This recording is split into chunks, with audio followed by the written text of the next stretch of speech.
नमस्कार मित्रांनो, मी मारुती मोहळकर। मित्रांनो, दिव्यांग बांधवांसाठी एक अतिशय महत्त्वाची अपडेट आहे।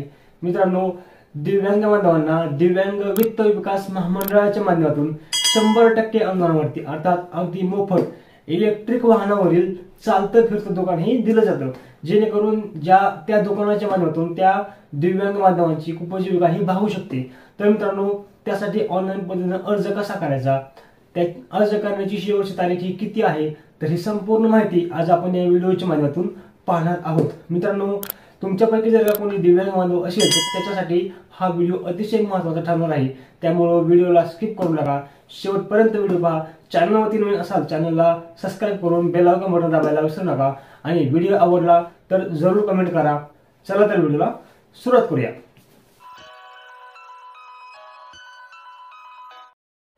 मित्रांनो, आपण जर पाहिलं तर जानेवारी 2019चा जो शासन निर्णय आहे तर त्या शासन निर्णयानुसार जे दिव्यांग बांधव आहेत त्यांना एक रोजगार निर्मिती करण्यासाठी, त्यांना स्वतःच्या पायावरती उभा राहून स्वतःबरोबर स्वतःच्या कुटुंबाची जी उपजीविका आहे ते भागवण्यासाठी राज्य शासनाच्या माध्यमातून ही योजना सुरू करण्यात आली आहे।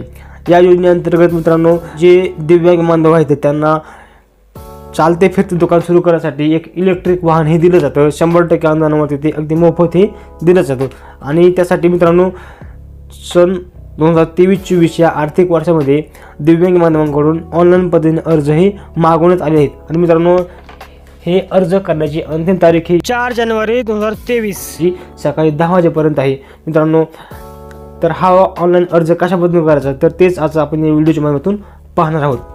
मित्रांनो, तुम्हाला ऑनलाईन फॉर्म भरण्याबाबतच्या जे काही सूचना आहेत ते सूचना या ठिकाणी दिलेल्या आहेत आणि तुम्हाला यानंतर रजिस्टर आणि लॉग इन असे 2 ऑप्शन तुम्हाला पाहायला मिळतील।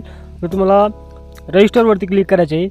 रजिस्टरवरती क्लिक केल्यानंतर तुमच्या समोर log in to your account नावाचं ऑप्शन तुम्हाला पाहायला मिळतील। तर तुम्हाला त्या ठिकाणी तुमचा जो काही मोबाईल नंबर आहे तो मोबाईल नंबर टाकायचा आहे आणि मोबाईल नंबर टाकल्यानंतर तुम्हाला सेंड OTP करायचा आहे।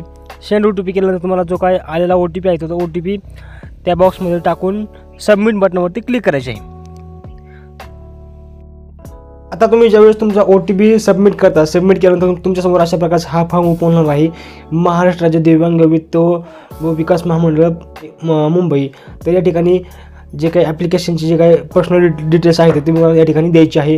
तुमचं अर्जदाराचं फर्स्ट नेम असेल, मिडल नेम, लास्ट नेम, ज्यांच्या आईचं नाव असेल, तुमची बर्थ डेट असेल, त्यानंतर खाली जर पाहिलं तर तुमचं या ठिकाणी जेंडर दिलं आहे, ब्लड ग्रुप आहे O पॉझिटिव्ह, O निगेटिव्ह जे काही त्या ठिकाणी टाकू शकता।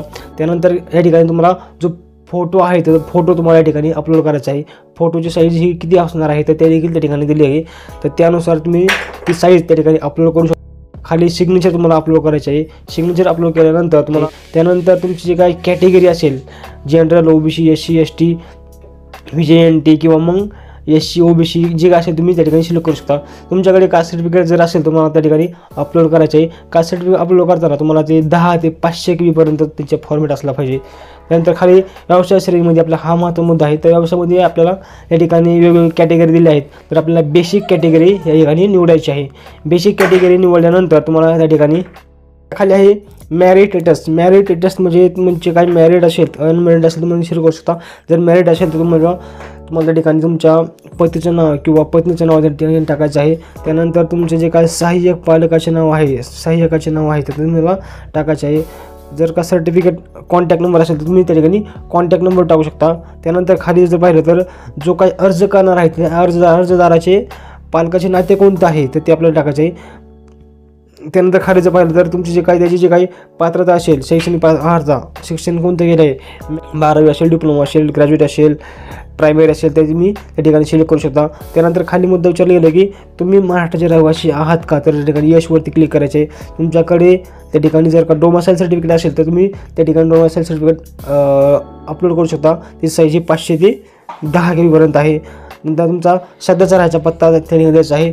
त्यामध्ये तुमचा पोस्ट निवडायचा आहे, राज्य महाराष्ट्र असेल, विभाग जो काय असेल तो पुणे, नाशिक जो काय असेल तो निवडायचा आहे। त्यानंतर खाली जर पाहिलं तर जिल्हा, तुमचा तालुका, गाव, पिनकोड टाकून घ्यायचा आहे। तुमचा परमनंट ॲड्रेस जो आहे तो टाकून घ्यायचा आहे। त्यानंतर खाली जर पाहिलं तुमच्याकडे रहिवासी असल्याचा पुरावा काय आहे त्यामध्ये पाहिलं तर driving licence, ration card, voter ID, passport, electricity bill किंवा जे काय असेल तुम्हाला त्या ठिकाणी टाकायचं आहे। तुमचा जो काय जे काय असेल तुम्हाला पत्ताचा पुरावा त्या ठिकाणी एक फाईल तुम्हाला अपलोड करून घ्यायची आहे. त्यानंतर केल्यानंतर खाली जर पाहिलं तर तुमच्याकडे जर का दिव्यांगाचे प्रमाणपत्र आहे का, जर असेल तर येस करायचे, नसेल तर नो करायचे. जर असलं हे आवश्यक आहे, तुम्हाला ते जे प्रमाणपत्र आहे ते प्रमाणपत्र मला अपलोड करायचे आहे. त्यानंतर जर पाहिलं तर तुम्ही या ठिकाणी जे आहे ते तुम्हाला तात्पुरतं आहे का कायमस्वरूपी आहे, UDIDचं जे काही सर्टिफिकेट आहे तुम्हाला त्याचा क्रमांक टाकायचा आहे. त्याचे जे काही सर्टिफिकेटचा फोटो आहे ते फोटो तुम्हाला त्या ठिकाणी अपलोड करायचा आहे. त्यानंतर खाली जर पाहिलं तर दिव्यांग प्रमाणपत्र किमान 40% अधिक आणि त्यापेक्षा तर आपला 40% करायचं आहे. त्यानंतर खाली जर पाहिलं तर दिव्यांगाचे प्रकार कोणते आहेत तुम्हाला निवडायचे आहे. स्नायू विकृती आहे का, कुष्ठरोग विकृती आहे, अंमलप्रत्यय आहे, कुकमी येणे आहे, भाषा दोष असेल, जे काही असेल तुम्हाला त्या ठिकाणी सिलेक्ट करून घ्यायचं आहे. आणि खाली जर पाहिलं तर तुम्हाला जन्मताच दिव्यांगत्व आहे का, म्हणजे तुम्हाला जन्मताच तुम्ही अपंगत्व आम्हाला आले आहे का, तर ते असेल तर येस करायचं आहे, नसेल तर नो करायचं आहे. आपण या ठिकाणी नो करूया. आणि त्याची काय डेट जी आहे तर डेट या ठिकाणी सिलेक्ट करून घ्यायची आहे. खाली जर पाहिलं तर दिव्यांग क्षेत्र म्हणजे तुमचं दिव्यांग म्हणजे कोणतं आहे तुम्ही त्या ठिकाणी टाकू शकता. त्यानंतर सध्या खाली जर पाहिलं तर रोजगाराची सद्यस्थिती म्हणजे तुम्ही सध्या काय करता आहात, तर एम्प्लॉय असेल तर एम्प्लॉय करू शकता किंवा अनएम्प्लॉय करू शकता. तर आपण या ठिकाणी अनएम्प्लॉय करायचं आहे. शासकीय किंवा निमशासकीय मंडळे महामंडळे यांचे कर्मचारी आहात का, असेल तर हो करायचे आहे, नसेल तर नो करायचे आहे. जर असेल तर कोणते आहात ते तुम्हाला त्या बॉक्समध्ये टाकायचं आहे. त्यानंतर तुमच्याकडे दारिद्र्यरेषेवर दारिद्र्यरेषेखालील जे काही हे आहे कार्ड आहे तुमच्याकडे आहे का, असेल तर यस टाकायचे. तुमचं लाभार्थीचं जे काही वार्षिक उत्पन्न आहे ते किती आहे, 10 लाख आहे की 10 जास्त आहे, तर तुम्हाला त्या ठिकाणी टाकायचं आहे. जर पाहिलं तर तुमच्या ओळखीचा पुरावा या ठिकाणी यायचा आहे.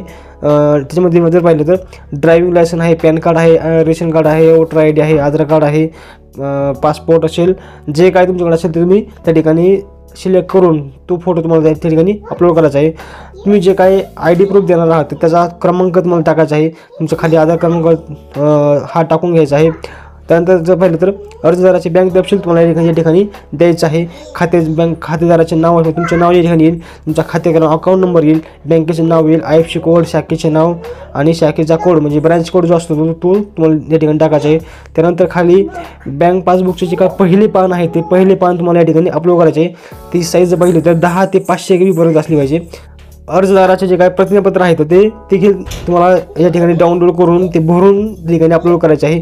त्यानंतर खाली जर पाहिलं तर तुम्ही सध्या कोणता व्यवसाय करू इच्छित आहात, म्हणजे तुम्हाला कोणता व्यवसाय करायचा आहे तर तो तुम्ही या ठिकाणी सिलेक्ट करू शकता. खाद्यपदार्थाचा करायचा आहे, किरकोळ करायचा आहे, स्वतंत्र व्यवसाय करायचा आहे किंवा वाहतूक करायची आहे, तर तुम्हाला यापैकी जो काय करायचा असेल तो पर्याय तुम्ही त्या ठिकाणी सिलेक्ट करू शकता.